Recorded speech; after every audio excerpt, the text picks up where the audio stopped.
Somewhere, in whatever place they keep really, really, really long things these days, one can surely find the miles-long parchment scroll of about 10,000 individual entries labeled, "Why Games Journalism Sucks Balls." Here's how it is. If you're in games journalism at any level, you're not allowed to like anything without adding an asterisk to it. You can't say you loved Mario Galaxy without hastily taking a slam at the Wii's now legendary ocean of shovelware otherwise. Did you like Little Big Planet? Well, you better not mention it unless you're ready to hold the PS3 proper's ridiculous price point to the equation. Hey man, Gears of War sure is fun, right? Oh, but the 360 breaks all the time. That's what I meant to say. And if you don't do this, you're labeled a console fanboy. We've all got to pretend that no one is really better than anyone else at anything in the grand scheme, and if you don't play along, you're slammed as nothing more than a biased fanboy trying to prop up one machine over another. And in my case, I've earned a reputation as a Nintendo fanboy, owing to my general refusal to join in all the reflexive Wii bashing, and the, Halloween costume, of course. Now, part of me wants to be indignant about this and point out that if you came up as a gamer in the 80s and you aren't a little bit of a Nintendo fanboy in one way or another, you probably grew up outside of the United States or Japan. Point is, it's pretty damn pervasive, you gotta admit. But intellectual honesty compels me to admit, yeah, kinda. I mean, these are my boxer shorts, okay? So I got to thinking, maybe I should do a whole episode on this one topic that probably doesn't come up here quite as much as it could. Stuff that's pissing me off about Nintendo, in the form of an open letter. So, Nintendo, let's talk. First things first. Remember this? This is your seal of quality. For my generation of your fans, it's as iconic as your mascot and your logo.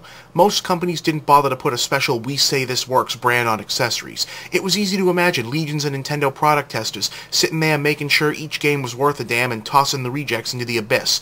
Now, of course, we know it was just a legalistic marketing thing.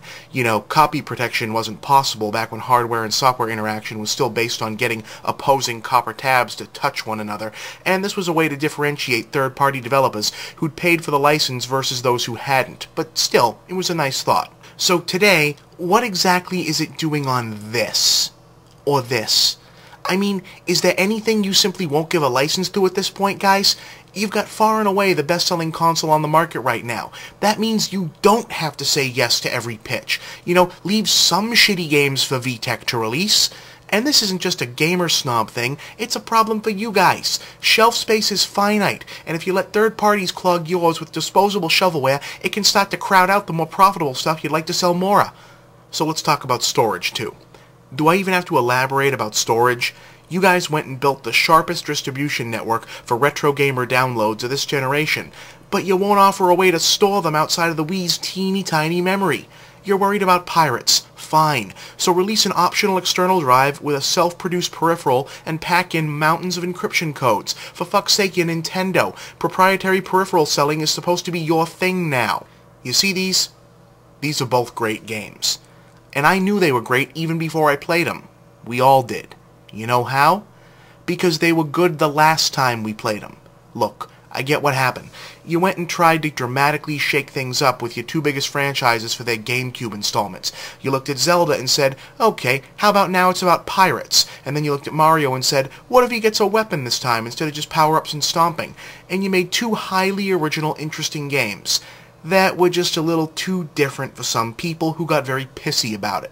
So when it came time to do the new Wii installments, not taking any chances. It was back to 64 basics for Mario, and Link got to relive Ocarina of Time again, though this time whilst immersed in a piping hot broth of Brian Froud. Please note, I'm not knocking these as games. They're magnificent games. But you don't even want to get caught in the appearance of just re-releasing the same game with new paint every few years, do ya? Don't take that chance. Capcom could get away with that shit in the 90s. Not you, and not now. You see, part of the benefit of having established super popular icons like these in your stable is that you can do out there stuff like, say, turn the main character into a baby and have his sidekick haul him around Ogami Ito style, and you'll still get a decent return on it. So, next round, maybe think about doing something really, really nutty with it. In fact, let me make a vague suggestion. Think about that. And, finally, ahem! You know what I'm talking about. Did you see the money Chrono Trigger DS brought in? Wouldn't you like some of that? Make it so. I thought this would be longer. Should I beg him to make a decent Bowser figure again?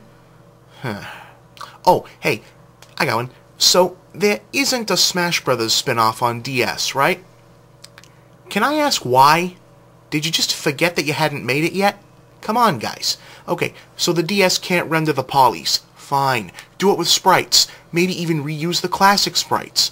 Trust me, the audience that gobbles up the Smash Brothers games, they like sprites. Oh, and speaking of sprites, if any of you guys watching this happen to see this game floating around in the bargain bin, believe it or not, this is technically a new installment of a series you might remember as Pocky and Rocky. So, if you didn't already know that, now you do, so, yeah. Huh. Still over kinda quick. Well, I guess I can leave you with a tease of what I plan to speak on next episode. Yep, it's time to go there.